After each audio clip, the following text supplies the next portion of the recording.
All right, so we're going to do a still life, which means a drawing of a collection of objects.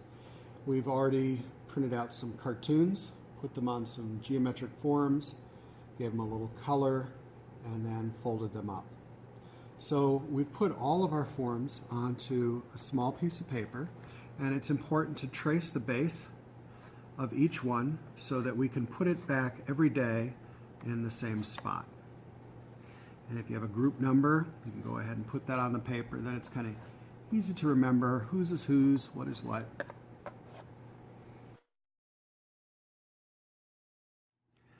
All right, so now we're going to begin drawing. So I'm going to start with what's in the foreground, or stuff in the front. So we've got a cube. So I'm going to go ahead and draw the angles that I see in front of me.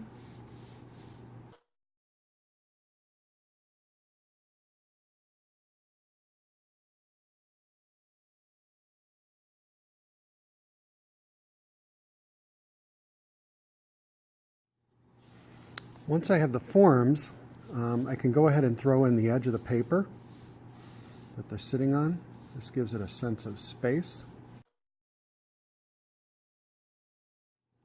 I'm not worried about shadows or anything quite yet, but I'm going to start to draw what I see on each of the faces of the sides of the forms. So I've got this little Mickey Mouse edge here, and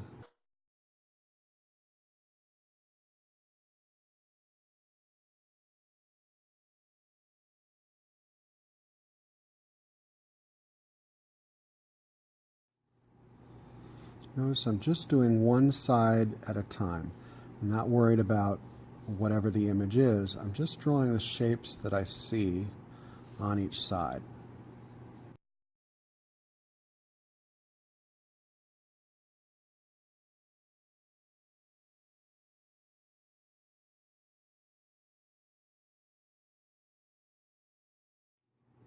I'm also paying attention to things like when this checkered flag is going behind a character, to remember that it's on a rounded surface, so the lines are going to be rounded as well.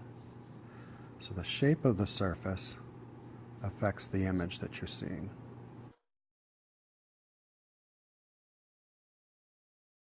Now I can go back and throw in some color.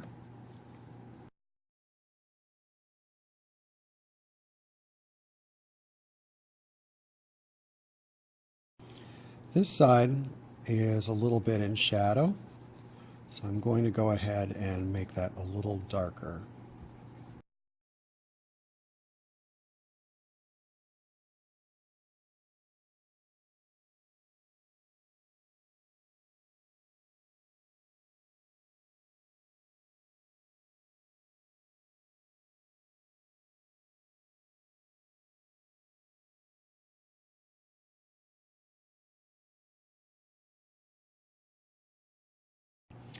Now I'm just going to kind of finalize my outside shape.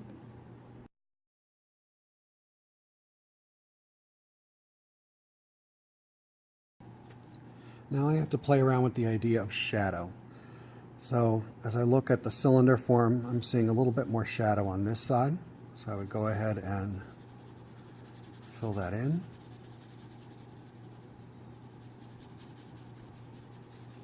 And the shadow gets a little bit more intense on the side. So I'm going to go ahead and make that darker. A little bit of shadow on the far edge.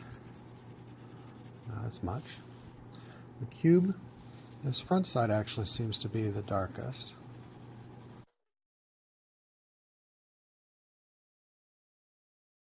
And the top seems the brightest, and this side seems a little shaded, so I'm going to give this one a little shadow. And then on this seems my brightest side. This is my medium. And then this far side seems to be the darkest. So I'm going to go ahead and make that darker, just pressing a little harder on my pencil. And then if my shadow is on this side, that means I'm going to have a little shadow on the base. It's hard to see with the lighting that I'm using with this camera. So in a classroom setting, we can turn off the lights and make it stand out a little bit more. Make sure the shadow is going to go right off that page. The shadow will be a similar shape to the object.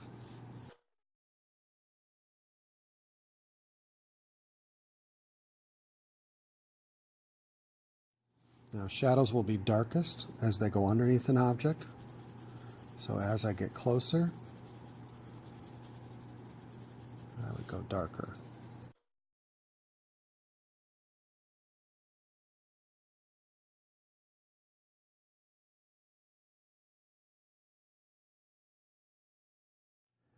To blend my shadows, one of the best things to use is just a paper towel. You fold it in half as many times as you can until it won't fold in half anymore. Then you get a hard corner, and you can use that to kind of blend and soften up shadows. Or you can use something called a tortillon, which is sort of a paper stick. So this also works well to kind of blend shadows.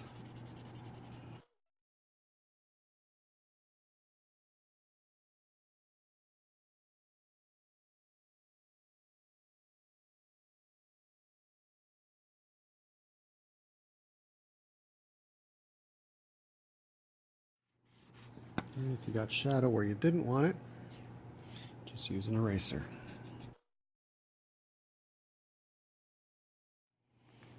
And maybe you want to have just a little light kind of showing on that edge. We can do that if we want to. Lighten up a little bit on this edge so that one corner stands out above the background. So sometimes when it's the same color on both sides, it's kind of nice to lighten up on one and even throw in a little texture. It's a good example of a still life, a collection of objects shaded. We've kind of made it look 3D. You'll notice that the shapes that are on the sides change as they hit a corner. And that's really important to catching this idea of a 2D image on a 3D surface. You can go ahead and sign your work, and you're good to go. This should be a 2 or 3 day project.